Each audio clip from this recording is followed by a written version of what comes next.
Bismillahirrahmanirrahim. Assalamualaikum warahmatullahi wabarakatuh.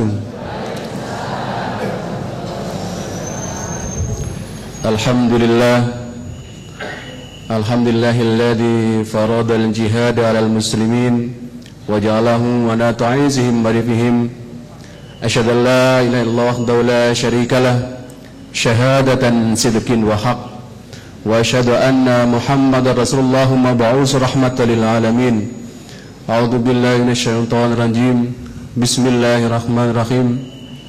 Rabbi auzini an ashkura ni'mataka allati an'amta 'alayya wa 'ala walidayya wa an a'mala salihan tardahu wa adkhilni bi rahmatika fi ibadikas shalihin.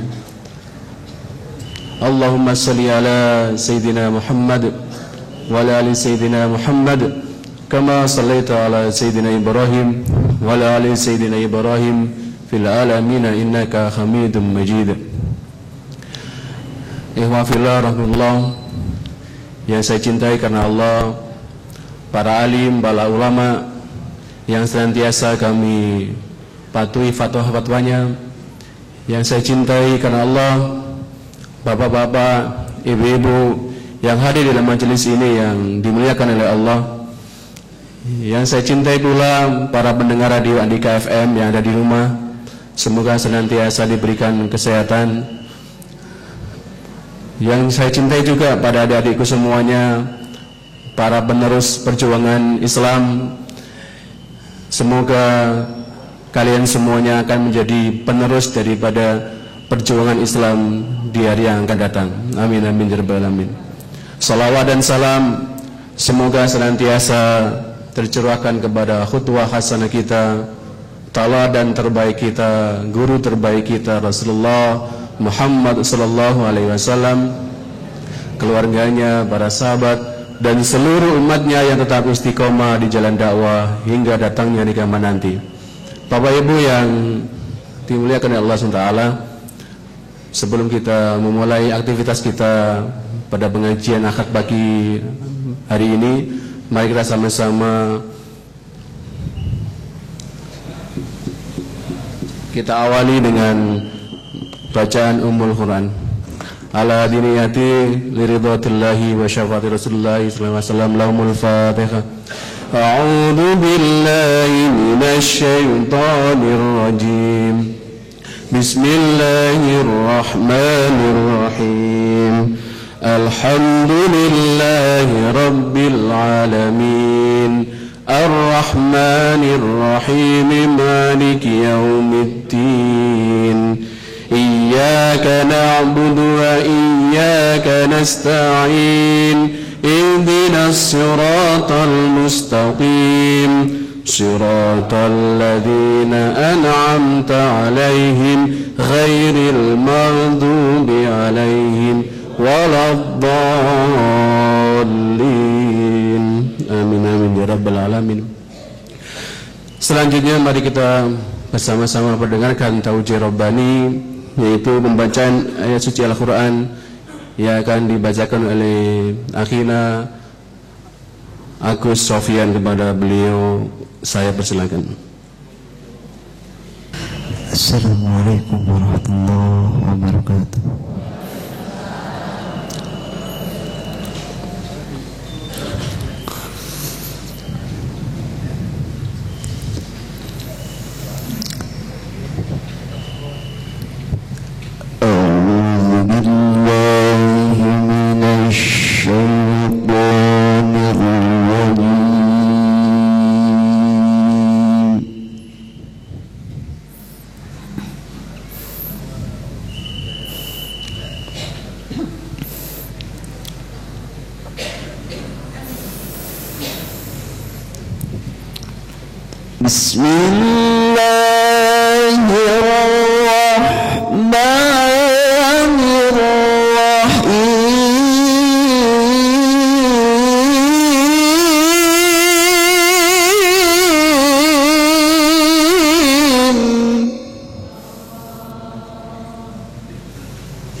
لقد كان لكم في رسول الله أسوة حسنة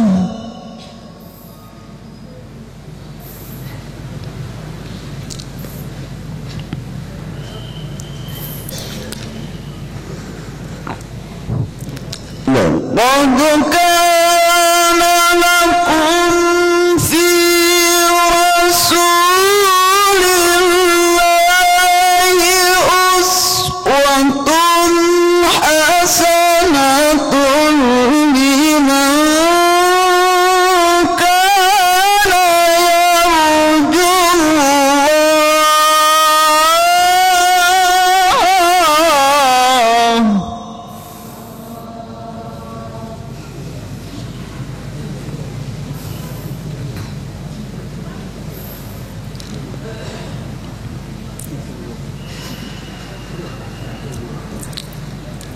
لمن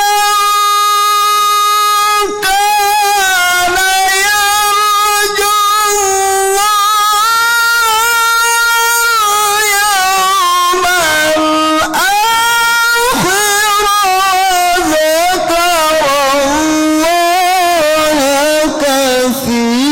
الله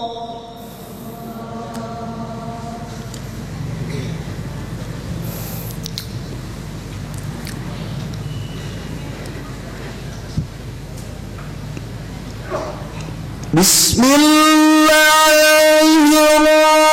الرحمن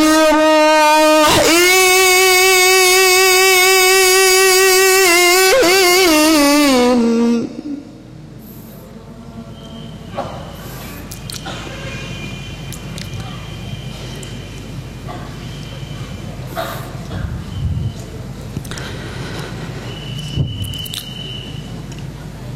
ما كان محمد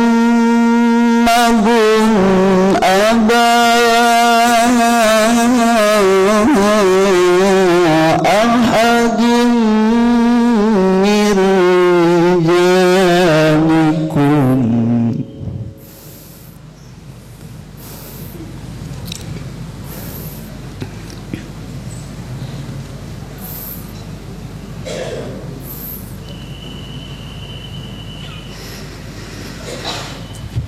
ما كان محمد أبا أحد من رجالكم ولكن رسول الله وخاتم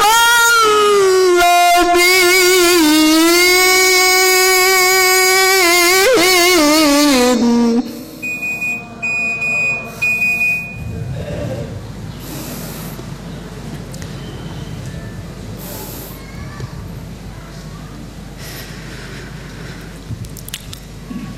وكان الله بكل شيء عليما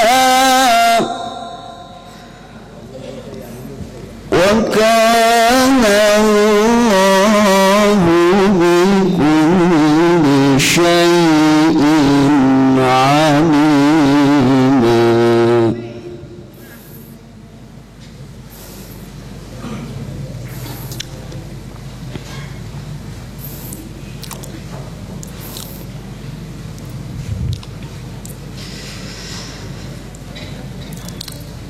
يا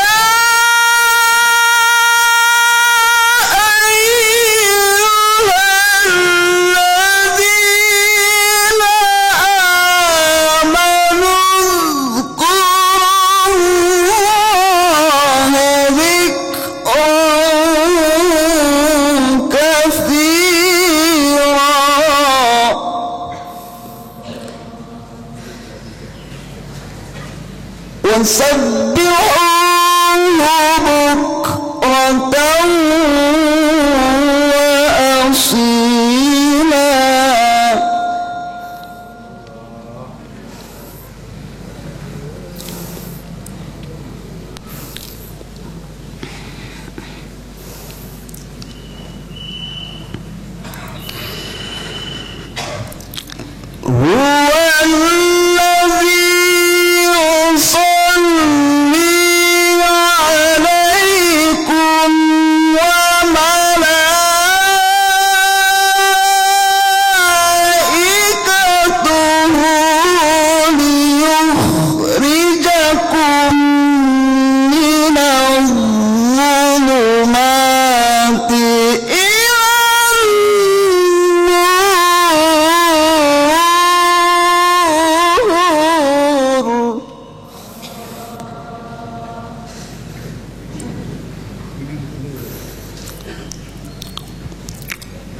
وكان بالمؤمنين رحيما صدق الله العظيم.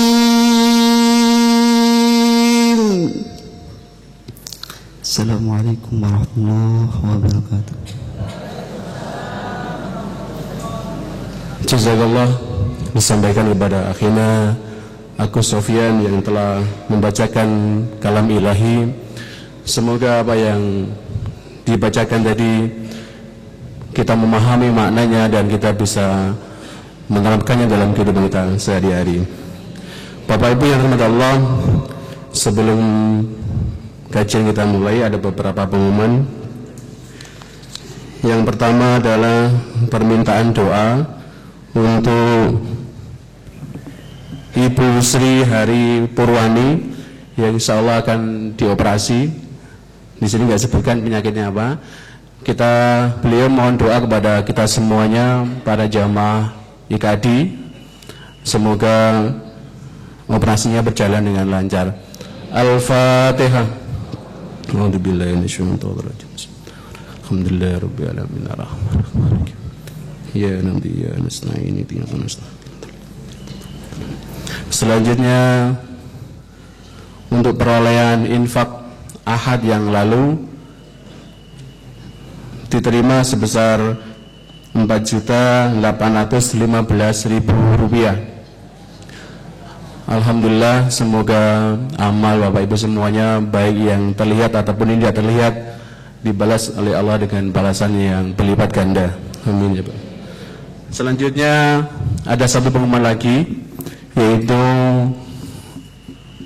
IKADI akan mengadakan training ya, training untuk ini terjemah Al-Quran.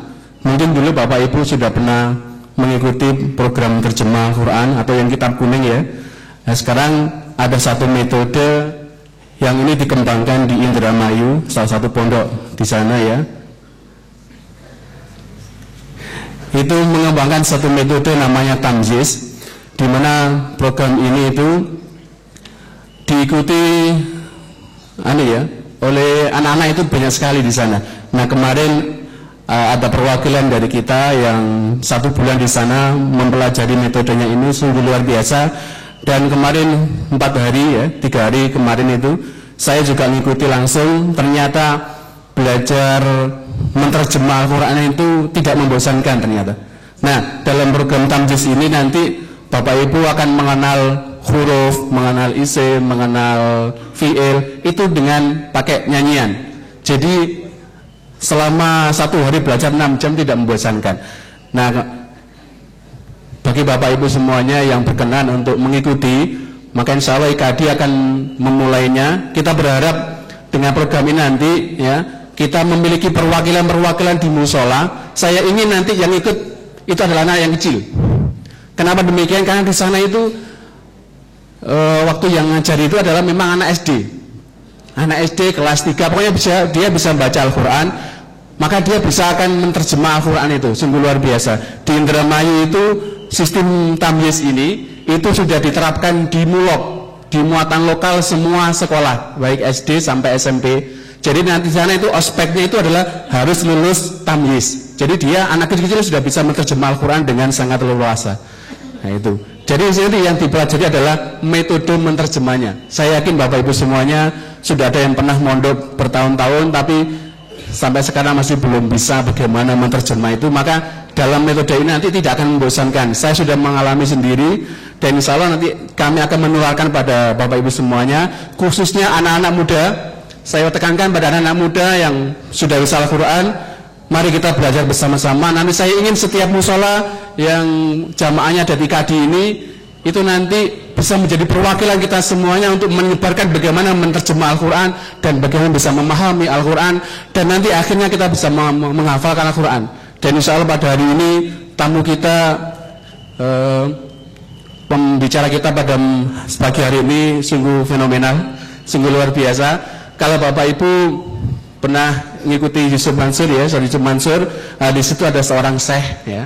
Nah, pada pagi hari ini Bapak Ibu, beliau alhamdulillah bisa berkenan untuk datang di kota Kediri ini untuk bersama-sama kita belajar ya.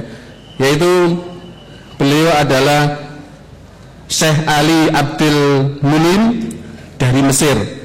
Nah, tema kita pada pagi hari ini ya, itu adalah Islam peradaban yang mengagumkan. Nah, itu adalah tema kita pada pagi hari ini. Dan sekali lagi untuk Bapak Ibu yang nanti mungkin pengurus dari takmir musola atau masjid, nanti untuk terjemah yang tamyiz nanti bisa mendapatkan di panitia di belakang. Baik, mari kita bersama-sama beristighfar, bersama-sama semoga apa yang akan disampaikan oleh Syekh Ali akan bisa kita serap dan kita bisa mendapatkan hidayah untuk bisa mengamalkan apa yang beliau ajarkan kepada kita. Baik, mari kita sama-sama pendengarkan tausiah yang akan disampaikan oleh Syekh Ali Abdul Munim dari Mesir dengan tema Islam peradaban yang mengagumkan. Kepada beliau waktu dan tempat kami persilakan. Assalamualaikum warahmatullahi wabarakatuh.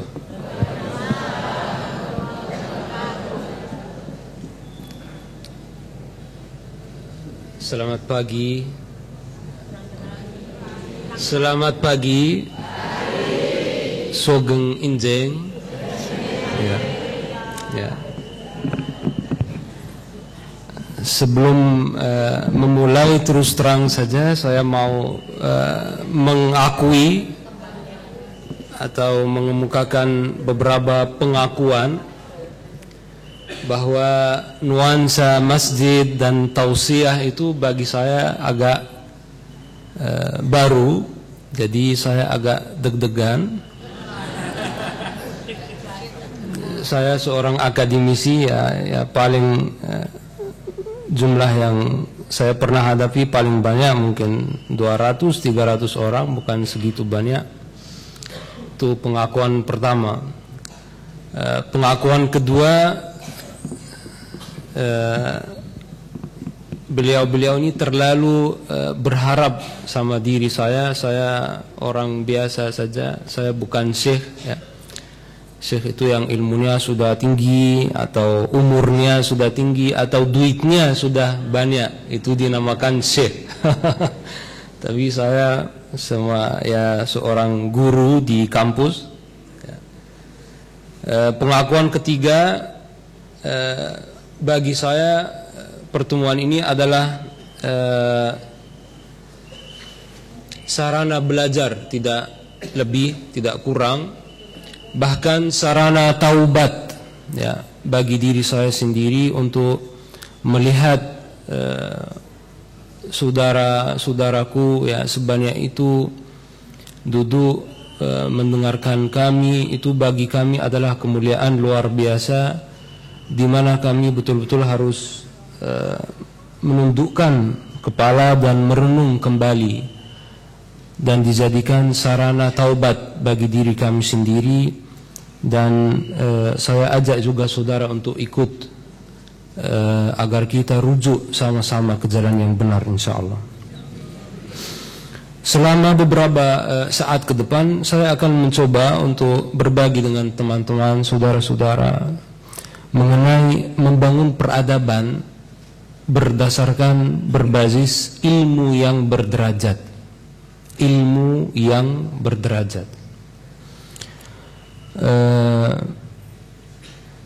Berderajat itu kami terilhami dari surat Al-Mujadilah, ya, atau Al-Mujadalah,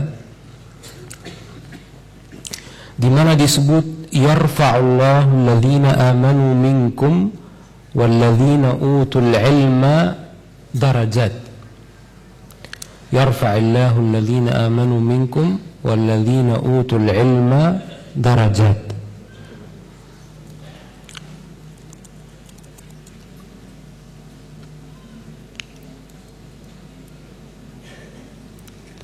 Ya, silakan diikuti. Kenapa kita perlu, ya, membicarakan ilmu yang berderajat ini? Sebenarnya kita perlu merenung sedikit mengenai keadaan dunia saat ini. Keadaan dunia saat ini. Melalui beberapa laporan yang mendapatkan kepercayaan secara global, salah satunya Global Risks 2013. Kita bisa tengok bersama-sama beberapa tren mengenai dunia yang kita huni saat ini. Misalnya pada level societal atau kemasyarakatan.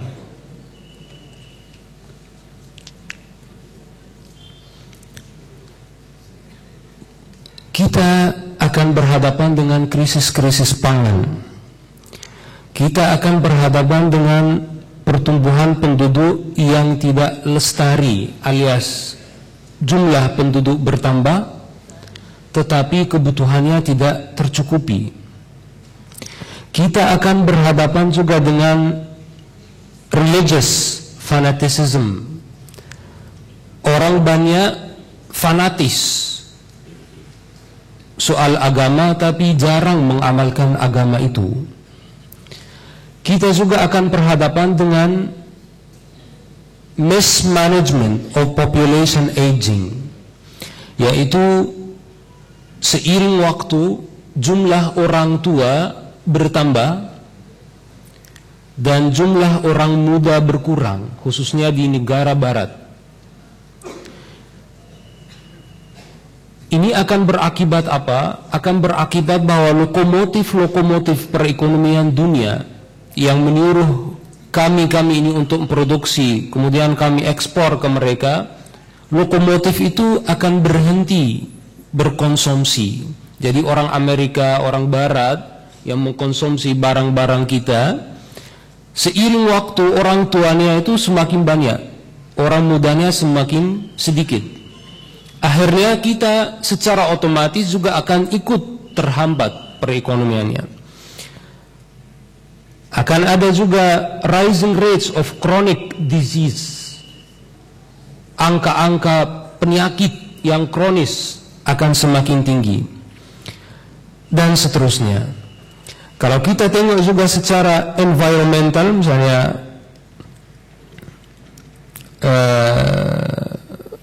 lingkungan hidup, akan ada kegagalan dalam beradaptasi menghadapi perubahan iklim. Kita bisa mengalami setiap saat sekarang, ya, kalau enggak hujan sebentar saja panasnya luar biasa, ya. Lahan yang dulunya hijau semakin banyak semakin digersang. Sayang sekali trennya yang Anda bisa melihat naik tajam itu akan ada kegagalan. Dunia tidak bisa lagi, walaupun ada gerakan menanam pohon dan lain, tapi degradasi lebih cepat, ya. Persistent extreme weather, iklim atau cuaca itu semakin kesini semakin ekstrim. Malam hari dingin sekali, siang hari panas sekali, musim dingin sekali, musim panas sekali. Irremediable pollution polusi yang tidak bisa lagi. Yang lebih berbahaya lagi misalnya antibiotic resistant bacteria. Antibiotik tidak lagi mempan menghadapi bakteri. Jadi saya menganjurkan betul bahwa orang Islam terus mengikuti laporan-laporan ini biar melaksanakan salah satu tugas yang kita akan bicarakan, yaitu tugas syahadah. Wa kadzalika ja'alnakum ummatan wasatan litakunu syuhada'a 'alan nas. Tugas kita sebagai umat penyaksi yang bersaksi. Maka saya tinggalkan semua bahan ini untuk panitia. Tolong diikuti. Ini dunia yang kita sedang berada saat ini. Lalu bagaimana manusia muslim di tengah-tengah dunia ini? Sayang sekali manusia muslim, kita bisa lihat dari sebuah studi yang judulnya Seberapa Jauh Muslim Negara Muslim. Itu diterbitkan oleh Universitas George Washington, dilaksanakan oleh 2 peneliti beragama Islam. Mengurutkan hasil studi ini, mengurutkan semua negara ini di dunia, termasuk negara Islam, menurut nilai-nilai keislaman. Hasilnya menakjubkan sekaligus mengherankan. Negara pertama itu yang menerapkan Islam malah New Zealand. Kedua Luxembourg. Ketiga Irlandia, Finlandia, Denmark, Kanada. Negara Islam pertama yang baru muncul yaitu Malaysia, urutan 38. Ya. Indonesia,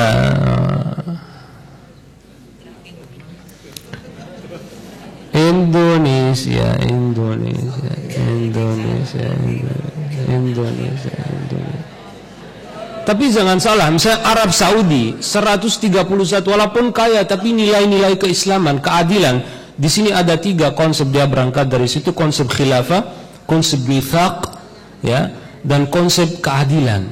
Jadi di situ nilai keadilan, nilai melestarikan lingkungan itu tidak hadir, transparansi, ya. Jadi bukan takarannya kaya miskin, ya. Misalnya Arab Saudi 131, Indonesia 140, coba Egypt misalnya, Mesir 153, ya. Nah, jadi saya juga menganjurkan betul agar saudara walaupun waktunya tidak banyak untuk mengikuti perkembangan-perkembangan seperti ini. Maka dari situlah lahir gagasan banyak pendidik bahwa kita perlu peradaban. Kita perlu mengarahkan soal peradaban di masyarakat-masyarakat muslim maupun di masyarakat-masyarakat dunia. Karena ternyata di level dunia walaupun mengaku beradab, mengaku membangun, mengaku maju, tapi hasilnya kita lihat di laporan Global Crisis tadi, bahwa sayang sekali masa depan manusia itu sepertinya suram. Ya, dari beberapa tren-tren ini mengenai global risk, risiko-risiko global. Dan manusia muslim sayang sekali pakai standar-standar Islam pun mereka belakangan. Maka dunia ini saat ini mengarahkan pertanyaan besar mengenai siapakah sebenarnya manusia beradab itu, ya. Maka tidak mengherankan lagi misalnya kalau kita baca Al-Quran lalu menanyakan apakah keadaan ini wajar? Ya, wajar dan tidak wajar.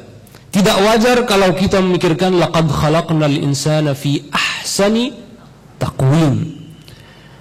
Maaf ya, ini tidak setiap kali, tidak setiap hari kita bertemu, jadi enggak apa-apa, sedikit sulit, sedikit mengajak saudara untuk berpikir kan enggak masalah.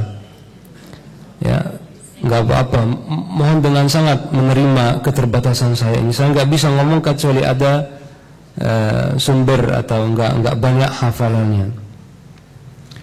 Coba saya ajak saudara tengok pada program ini namanya Human Body, mengenai kompleksitas di dalam badan manusia. Sebegitu besar anugerah Tuhan dalam mata, dalam sistem saraf, dalam sistem peredaran darah, dan seterusnya. Itu ahsan taqwim. Jadi seharusnya dunia yang kita ini menjadi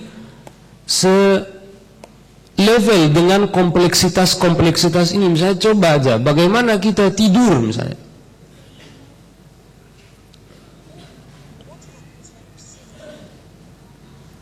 Enggak apa-apa ya. Ya, bagaimana kita kedipan mata, apa yang terjadi saat kita berkedip mata, semuanya itu sistem maha canggih, ya, maha canggih. Sistem maha canggih itu ternyata sayang sekali oleh manusia disia-siakan, ya, disia-siakan, tidak bisa memanfaatkannya, malah membuat dirinya kacau, lingkungannya juga kacau. Maka itu memang tidak wajar, ya. Tapi dalam Al-Quran juga keadaan ini ditampilkan sebagai keadaan wajar. Tsumma radadnahu asfala safilin. Bisa terjadi manusia yang ahsan taqwim itu bisa terjadi menjadi manusia yang asfal safilin. Nanti illal ladzina amanu wa amilus shalih. Apakah ada jalan keluar dari persoalan ini? Iya, ada jalan keluar, namanya mengubah karakter manusia. Paling tidak manusia itu harus menderita dan sadar bahwa dia menderita, mencari penyebab penderitaan, meyakini adanya jalan penyelamatan, menerima ide bahwa perlu merubah diri untuk meraih jalan penyelamatan. Innallaha la yughayyiru ma biqaumin hatta yughayyiru ma bi anfusihim. Marilah kita lihat bagaimana jalan keluar itu. Tapi perlu kita berhenti sebentar menyelesaikan perselisihan mengenai peradaban itu apa.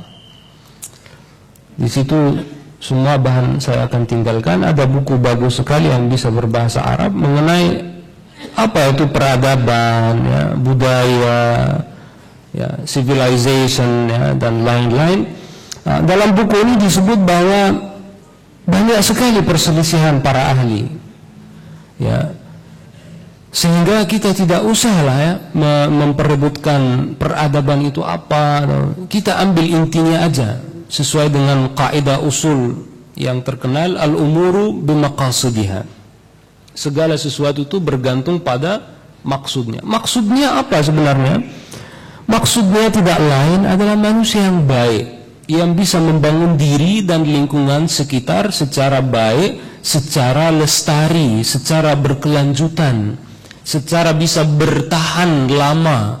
Jangan sampai membangun diri atau lingkungan cuman sebentar terus hancur, ya, membangun misalnya di atas tanah yang sebentar lagi longsor, ya, ala syafa jurufin harin disebut dalam surat At-Taubah. Jadi membangun atas jurang, ya, menjalankan pola pembangunan tutup lubang gali lubang.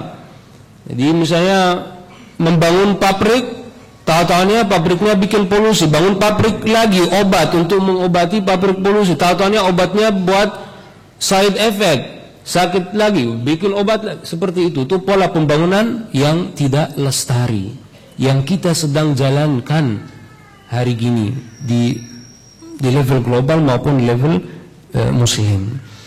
Maka inti dari peradaban itu kalau kita pakai istilah Arab, istilah Al-Quran, dua sebenarnya, al-hadarah dan al-imran.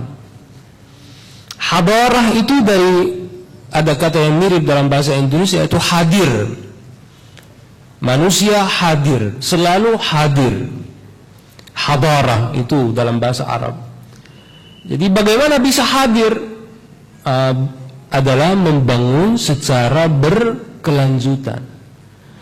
Membangun secara berkelanjutan itu istilah global, tapi istilah Islam jauh lebih berkelanjutan, yaitu apa? Mengajak manusia untuk hidup selamanya, bukan cuma hidup selama mungkin di dunia, tapi mengajak manusia untuk berkelanjutan sampai akhirat. Ya. Wa inna ad-daral akhirata lahiyal hayawan, bahwa Negeri akhirat itu adalah kehidupan yang sesungguhnya.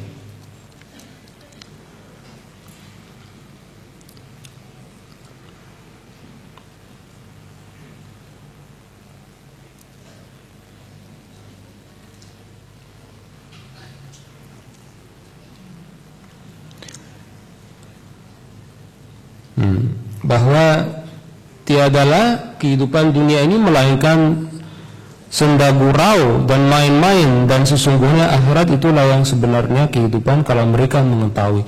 Jadi konsep pembangunan berkelanjutan Islami itu yang menjamin manusia hadir selalu adalah mengajak manusia hidup selama-lamanya sampai akhirat. Membangun berkelanjutan itu ternyata tidak bisa kecuali didukung oleh budaya ilmiah. Jadi nggak mungkin bisa bertahan lama pembangunannya kecuali didasari oleh pikiran ilmiah, tahu akibat dari perbuatannya. Ketika dia membabat hutan, buka lahan, itu akan menimbulkan akibat seperti apa terhadap sekarang dan nanti, terhadap di sini dan di sana. Itu.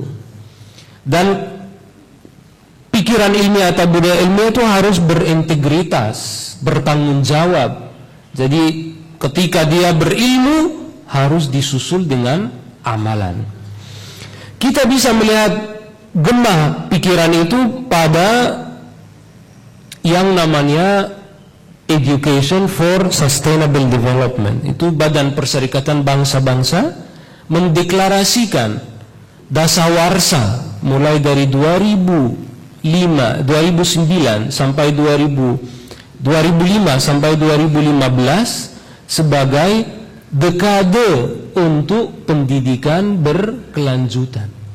Jadi dunia ini sudah sadar betul bahwa pendidikan itu nggak boleh kecuali diarahkan untuk membangun secara berkelanjutan. Jadi nggak ada lagi perpendidikan untuk bersenang-senang, atau perpendidikan untuk mencari kerja saja, atau perpendidikan untuk pendidikan itu sendiri. Tidak.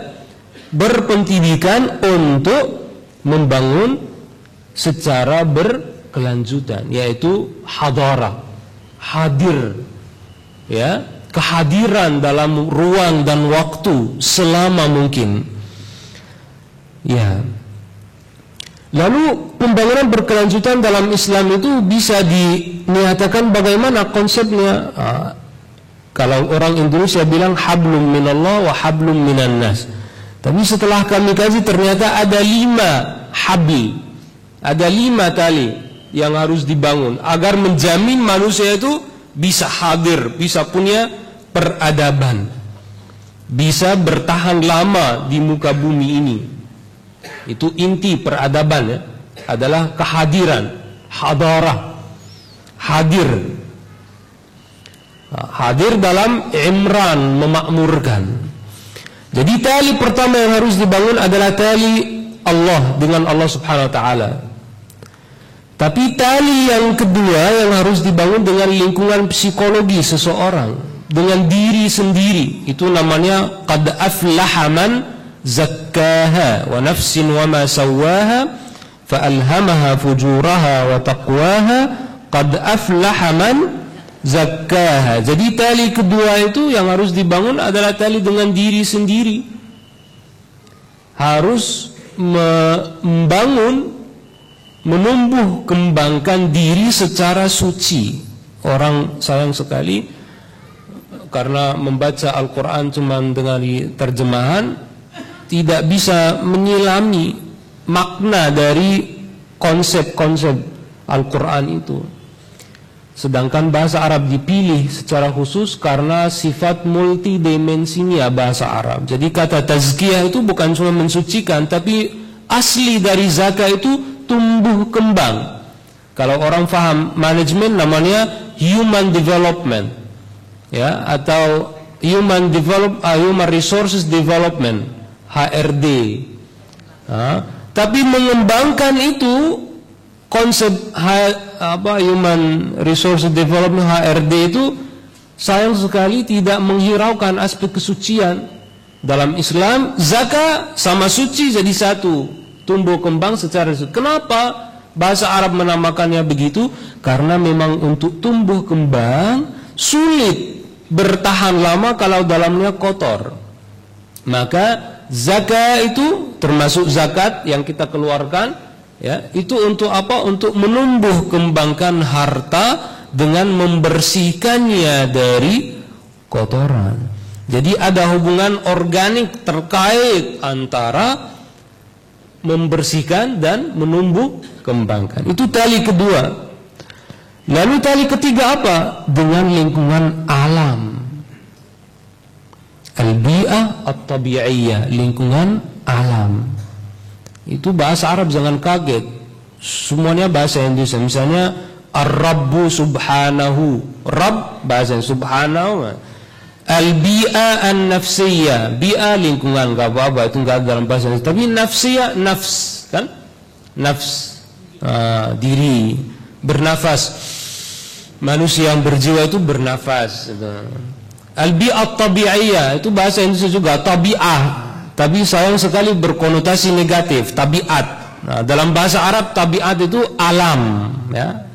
Dinamakan alam kenapa? Karena dicap oleh Tuhan, karena taba'a itu mencetak, ya. Nah, jadi tali ketiga adalah membangun hubungan lestari baik tali dengan lingkungan alam. Masya Allah teman-teman, ya, mengenai ahsani taqwim itu bukan cuma pada manusia, tapi pada lingkungan alam juga, terutama lingkungan alam Indonesia. Tapi nah dahsyat juga asfal safilin, ya, mohon maaf jangan tersinggung, ya. Nah, ini komputernya protes juga karena dibeli di Indonesia. Saya mau tunjukkan jumlah hewan, jumlah satwa, jumlah mamalia yang terancam punah di seluruh dunia. Indonesia itu nomor 2, nomor 1, burung, apa. Seakan-akan manusia Indonesia itu malah nggak membangun, tapi menghanguskan. Saya paham bahwa ini bukan tanggung jawab orang manusia Indonesia saja. Sayang sekali itu sebenarnya tanggung jawab manusia Barat karena pelanggannya itu dari luar negeri. Ini sayang sekali nggak mau. Ya udah, terima kasih. Butuh hard disk eksternal, saya nggak bawa. Oke, jadi kalau kita ikuti statistik-statistik, ya, mengenai hewan yang terancam punah, burung, apa, degradasi hutan, sayang sekali tali yang dibangun manusia Indonesia dengan lingkungan alamnya itu raboh sekali. Padahal itu adalah salah satu tali dalam Al-Quran, namanya imarah, ya. Coba baca surat Hud. Huwa ansha'akum minal ardi wasta'marakum fiha. Dia menumbuh kembangkan kalian dari bumi dan menyuruh kalian agar memakmurkannya. Ini mungkin apa, translationnya kurang jelas, tak gedein.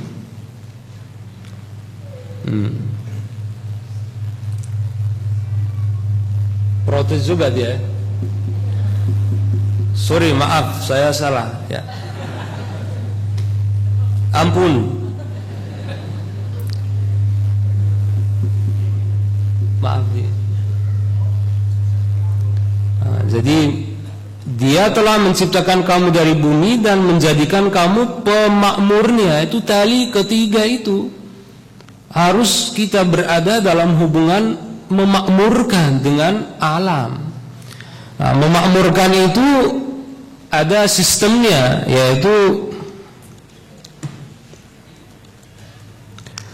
ada yang namanya itharah, ada yang namanya imarah. Jadi mengelola baru memakmurkan, ya.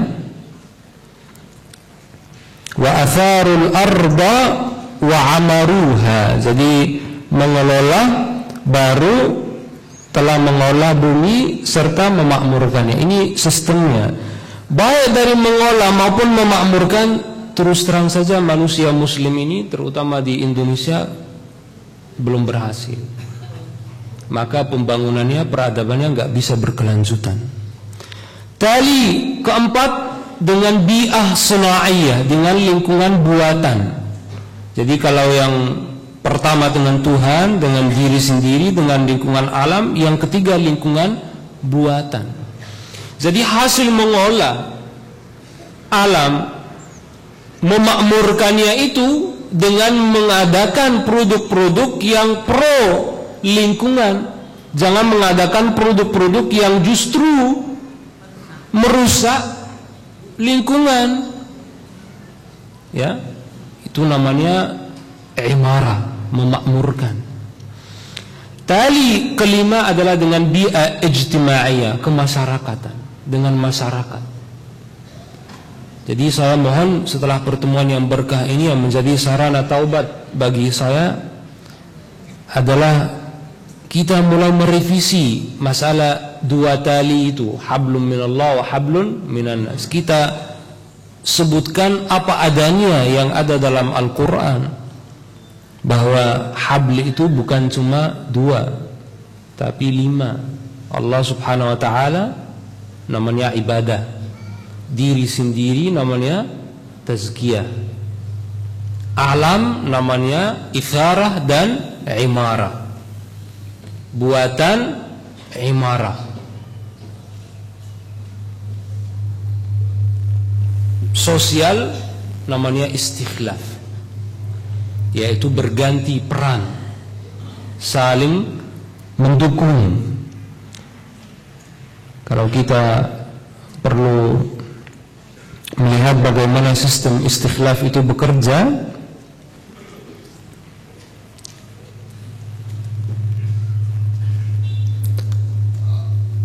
jadi ada berganti peran antar umat, antar generasi, dan antar peran.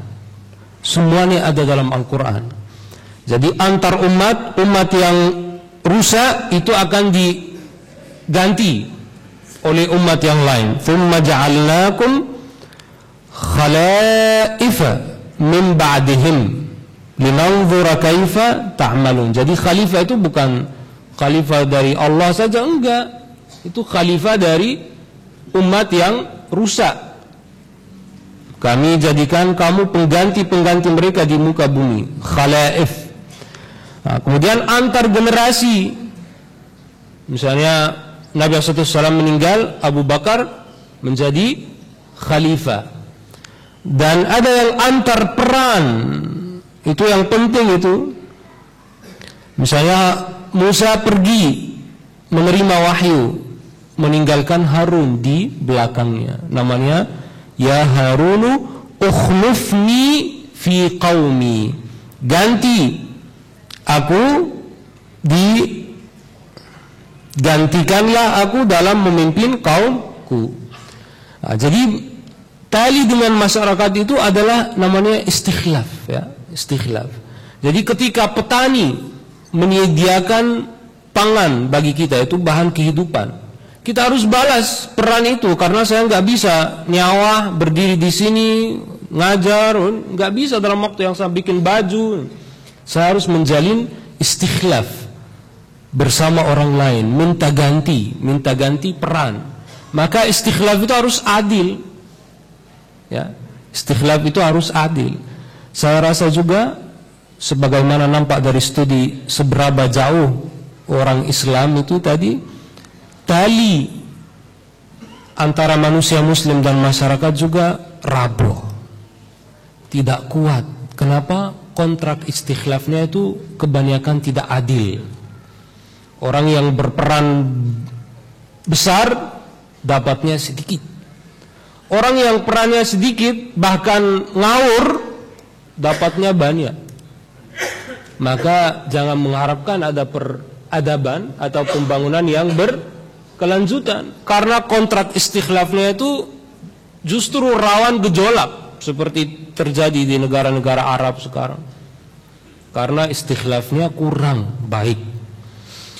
Walhasil, ya, saya ulangi lagi.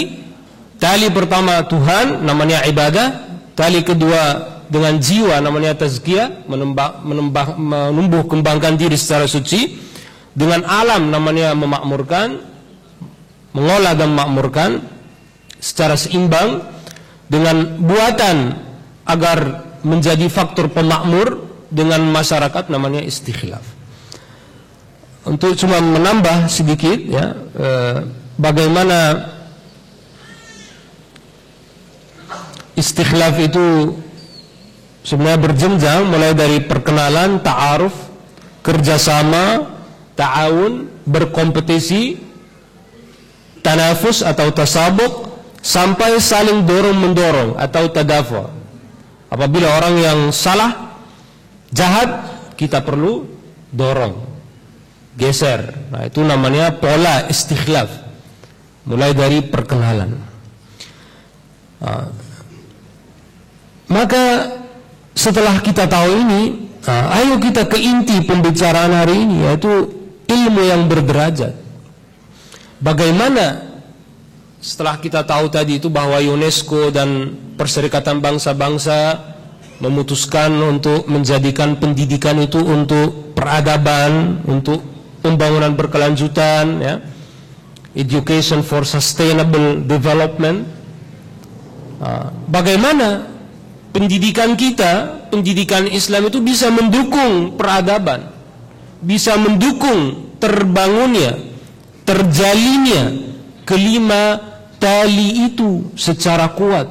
Ada enggak konsep Islam yang memungkinkan manusia untuk mendapat pendidikan agar nanti setelah lulus, setelah selesai, bahkan dalam proses belajar mengajar itu, dia bisa membina hubungan baik dengan Tuhan, membina hubungan baik dengan diri sendiri, membina hubungan baik dengan alam, membina hubungan baik dengan buatan, membina hubungan baik dengan sesama.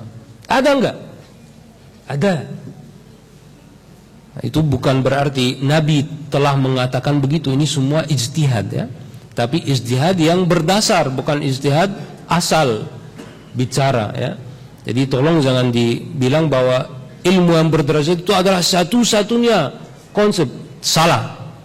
Ya, ijtihad dalam Islam itu luas sekali, dan Quran itu bagaikan taman Eden yang adn, ya, yang banyak sekali bunga-bunganya, banyak sekali cara mengolahnya, banyak juga hasilnya.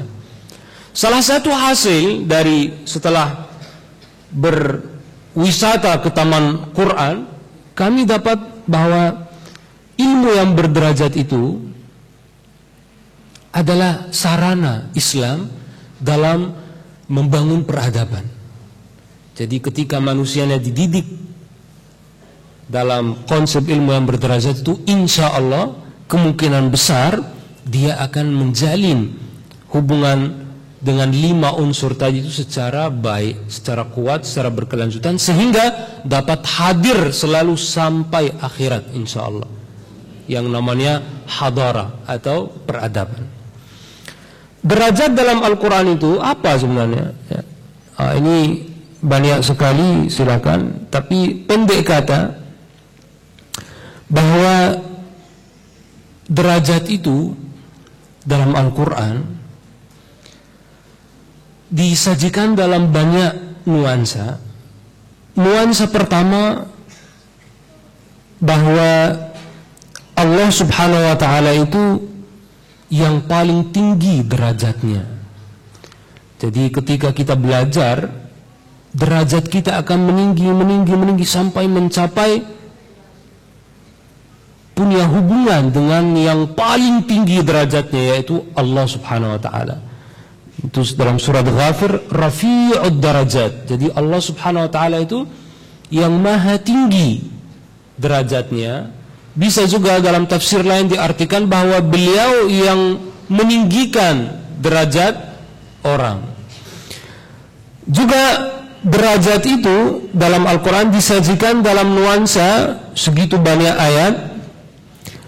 Ya, sekali lagi semua bahan ini saya tinggalkan bersama panitia. Disajikan dalam nuansa membeda-bedakan orang sesuai dengan amalannya. Misalnya Hum darajatun indallah, mereka itu dalam keadaan derajat. Walikullin darajatin mimma amilu, masing-masing mendapatkan derajat sesuai dengan amalannya. Darajatin minhu wa maghfiratin wa rahmah. Ulaika humul mu'minuna haqqan lahum darajatun 'inda rabbihim. Bahkan antar orang mukmin sendiri juga, tilkar rusulu faddalna ba'dahum 'ala ba'din minhum man kallama Allah wa rafa'a ba'dahum darajat. Jadi nabi itu ada berderajat, bertingkat. Jadi nuansa pertama dalam, sekali lagi ya, derajat itu dalam Al-Quran, nuansa pertama dalam masalah Allah subhanahu wa ta'ala yang paling tinggi derajatnya. Nuansa kedua, bahwa derajat itu adalah mekanisme membedakan orang sesuai dengan amalannya. Nuansa ketiga, bahwa derajat itu adalah sunnatullah dalam menata masyarakat, bahwa dalam menata masyarakat itu ada derajat,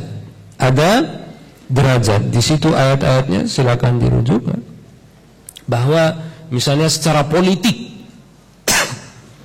Yusuf, dalam kisah Yusuf, dikatakan narfa'u darajatin man nasya. Ya. Dalam nuansa ekonomi, ahum yaqsimuna rahmat rabbika nahnu qasamna bainahum ma'isyatahum fil hayatid dunya wa rafa'na ba'dahum fawqa ba'din darajat. Dari dunianya juga derajat. Bahkan antara laki dan perempuan ada juga derajat. Wanita dalam beberapa hal lebih tinggi, laki dalam beberapa hal lebih tinggi. Walhasil ini semua kalau dalam kajian Islam namanya taksil ya, mengakarkan, mencari akar sebuah konsep. Jadi kalau mau melontarkan konsep, jangan begitu aja dilontarkan, cari yang namanya taksil dulu. Benar-benar bahwa berderajat itu bukan cuma disebut sekali dua kali, enggak, itu sebuah organisasi dalam Al-Quran. Ya, konsep derajat itu. Bagi yang maaf tidak aktif dalam pengkajian Islam, enggak usah dipikirkan. Tapi ini saya sebut sebagai ya pelengkap ya. Yang menarik juga, derajat itu disajikan dalam sebuah mekanisme ujian dan bahkan hukuman dari Tuhan, yaitu istidraj. Yaitu apa? Manusia yang berbuat jelek malah dikasih lebih, biar menurun derajat, bukan naik ya, menurun sampai jatuh. Oh, berarti derajat itu bukan cuma naik ya, ada juga turun. Itu namanya sekali lagi taksil ya, enggak usah dipikirkan untuk yang tidak aktif dalam pengajian. Ini juga ada taksil dalam bahasa Arab, ada sekitar 23 arti derajat, enggak usah dihiraukan juga. Intinya bahwa derajat itu mengenai tingkat per tingkat, juga mengenai sesuatu meliputi sesuatu lain. Kita butuh sebenarnya konsep ini nanti. Juga mengenai sesuatu itu terjadi secara bertahap. 3 arti ini saja yang kita butuh. Pertama, bahwa apa-apa sekitar kita itu benar disusun secara hierarki, sesuai dengan amalan, sesuai dengan kodrat. Yang kedua, bahwa itu berkaitan dengan meliputi sesuatu dalam sesuatu lain. Ketiga, mengenai arti pentahapan, bahwa derajat itu juga punya arti bertahap, enggak serta-merta, enggak langsung jadi. Lalu kenapa kok konsep berderajat itu yang dipilih? Karena paling relevan dengan persoalan kita saat ini. Masih ingat studi yang tadi, seberapa muslim negara Islam?